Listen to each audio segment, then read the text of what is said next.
இரவு உணவுங்கிறது வந்து சும்மா பேருக்கு தான். இரவு நம்ம காலகாலமாக லட்சக்கணக்கான வருஷங்களாக மனுஷன் வந்து இந்த கரண்டெல்லாம் கண்டுபிடிக்காமனால எல்லா உயிரினங்களும் எடுத்துக்கலாம். மாடு கூட அந்த 7 மணிக்கு மேலே சாப்பிடாது, அசை போடும். படுத்துருக்கோம்,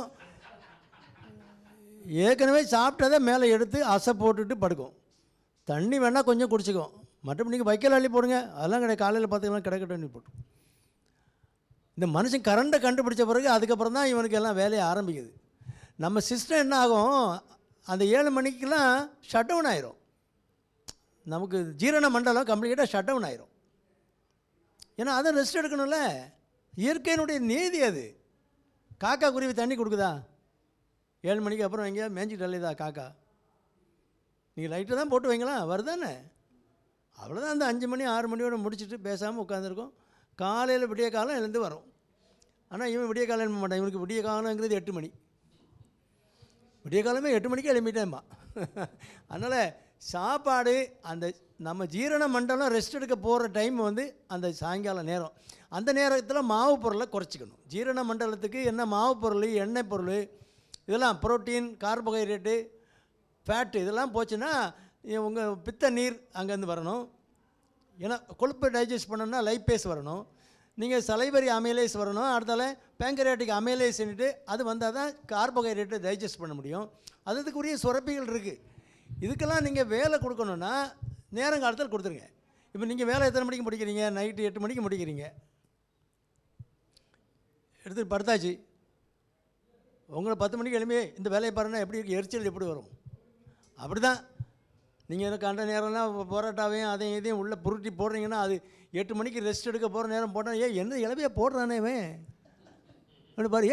பரோட்டாலாம் வந்துடுது. அட மூத்தப்பா பாரு, சிக்கன் 65 வேறு வருது. இதுக்கு எங்கே போகிறது? நான் லைப்பேஸுக்கு எங்கே போகிறது? கல்லீரல் எழுப்பு, அதை வேலைக்கு கொண்டா, அது திரும்ப வேலை பார்க்கணும். எல்லாம் extra duty, over duty. Night என்ன பண்ணால் அது பாவம் ரெஸ்ட் எடுக்க முடியாமல் திணறும். அந்த ஒரு சிஸ்டம் ரெஸ்ட் எடுக்கலைன்னா மற்ற எல்லாரும் பாதிக்கும். எல்லாம் இன்டகிரேட்டடு, கம்ப்ளீட்டாக ஒன்று கனெக்டடு. அதனால் ஜீரண மண்டலத்துக்கு எவ்வளவு சிம்பிளாக கொடுக்கணுமோ கார்போஹைட்ரேட்டு மாவு பொருளாக ஒரு 2 இட்லி, ஒரு தோசை, ஆயில் இல்லாமல் கொஞ்சம் வெஜிடபிள்ஸு, ஃப்ரூட்ஸ் நிறைய எடுத்துக்கலாம். இல்லை நீங்கள் அந்த மாவு பொருளை முதல்ல முடிச்சிருங்க, அந்த 7 மணிக்கு முடிச்சிருங்க.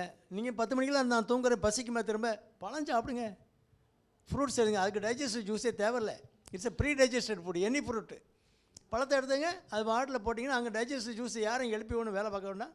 அது பாட்டில் ப்ரீ டைஜஸ்டட் ஃபுட்டு, அங்கே டைஜஷன் அங்கே உள்ள எல்லாம் அப்சார்ப் ஆகிரும். ஆட்டோமேட்டிக்காக உங்களுக்கு மார்னிங்கில் பவல் மூமெண்ட்டும் கரெக்டாக இருக்கும். அதனால் நைட்டு டயட் வந்து சிம்பிளாக இருக்கணும், ஏர்லியராக இருக்கணும். அட்லீஸ்ட் ஒரு 9 மணிக்கு முன்னாலே அது இருக்கணும். என் வேலை பொழுது இருக்குது, நான் 8 மணி தான் வரேன் வீட்டுக்கு, சரி 9 மணிக்கு முன்னாலே சாப்பிடுங்க. குறைச்சிக்கிங்க, மாவு பொருளை குறைச்சிக்கிங்க, பழங்களை கூட்டிக்கிங்க. பழத்துக்கும் மாவு பொருளுக்கும் கொஞ்சம் கேப் விட்டுங்க, அவ்வளோதான். பரோட்டா போடுறது உள்ள எல்லாம் பரோட்டா போட்டு பாதிக்கு மேலே அங்கே கேஸ்ட்ரோஎன்ட்ராலஜிஸ்ட் தான் போகுது. அவன் படித்தவன் என்ன பண்ணுவான், அவனுக்கு தீனி போட வேண்டி போகுது. அது பாட்டில் எல்லாம் பெரிய ஃபைலை தூக்கிக்கிட்டு இது கேஸ்ட்ரோஎன்ட்ராலஜிஸ்ட் ஃபைலு, இது ஹிப்பட்டாலஜிஸ்ட் ஃபைலு, புதுசாக டாக்டர்கள்லாம் வராங்க. கல்லீரலுக்கு மட்டும் பார்ப்பார், அவருக்கு மட்டும்தான் பார்ப்பார். ஏன் மூத்தவிட ஒன்று எவன் அங்கே போச்சுன்னா திங்க தெரியாமல் தின்னுபட்டு அவனுக்கெல்லாம் அவனுக்கு ஆசை போட்டுக்கிட்டு ஒழுங்காக சாப்பிட்டா அதெல்லாம் தேவையில்ல. அந்த காலத்தில் எங்கே இருந்தாங்க ஹிப்பட்டாலஜிஸ்ட்டு, கேஸ்ட்ரோஎன்ட்ராலஜி, இது கண்டத்துக்கு மேலே பார்க்குற டாக்டர் அநியாயத்துக்கு போட்டுட்டு அது தேவையில்லை. உணவு பழக்கத்தை ஒழுங்காக வச்சுக்கிட்டா அது உங்களுடைய ஹெல்த்து ஸ்டார்ட்ஸ் ஃப்ரம் கிச்சன், அங்கேருந்து தான் வருது ஒழுங்கான உணவு. அப்போ நீங்கள் கேட்டது நைட்டு உணவு எப்படி இருக்கணும்னு கேட்டீங்க. நைட்டு உணவு ஏர்லியராக இருக்கணும்.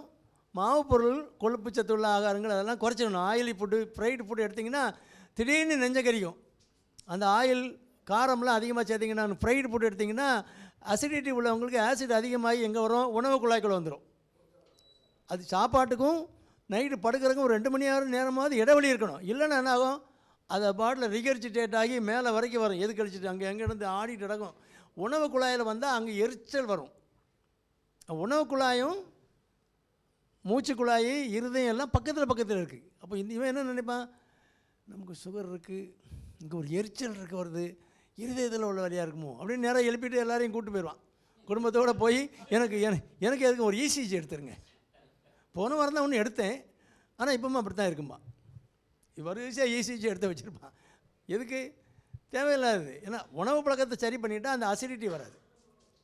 அது உணவு குழாய் வந்து ஆசிடுக்கு பழக்கம் இல்லாத இடம், ஸ்டமக் வந்து ஆசிட் உள்ள இடம், அது மேலே வரைக்கும் வந்ததுன்னா எரியத்தான் செய்யும், அதனால் புண்ணாக்கிடும். அதனால் கொஞ்சம் இடையராக சாப்பிடணும். பிறகு கொஞ்சம் லேட்டாக படுக்கணுன்னா பழங்கள் சாப்பிடுங்க. அது ஒன்றும் அசிடிட்டியை உண்டு பண்ணாது. எல்லா பழமும் அசிடிட்டி உண்டு பண்ணாது தான். அது ஒன்றும் உங்களுக்கு பிரச்சனை கொடுக்காது. சாப்பிடலாம், பால் சாப்பிடலாம். எது சாப்பிட்டாலும் சாப்பாட்டுக்கும் படுக்கிறதுக்கும் கொஞ்சம் கேப் இருக்கணும்.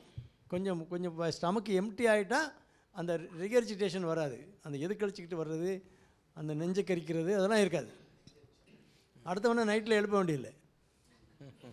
வீட்டில் இருக்கவனெலாம் எழுப்பிக்கிட்டு குடும்பத்தோடு வந்து உட்காந்து ஆஸ்பத்திரியில் அது ராத்திரியாக வர்றது தேவையில்ல. நல்லா தூங்குகிற நேரம் அங்கே டியூட்டி டாக்டர் வேறு எழுப்பி, அப்புறம் அவங்களுக்கு இசிஜியில் அங்கே ஏதாவது இசிஜி கம்ப்யூட்டரைஸ் இசிஜியாக இருக்கும், அதில் அப்நார்மல் இசிஜின்னு போட்டிருக்கோம்.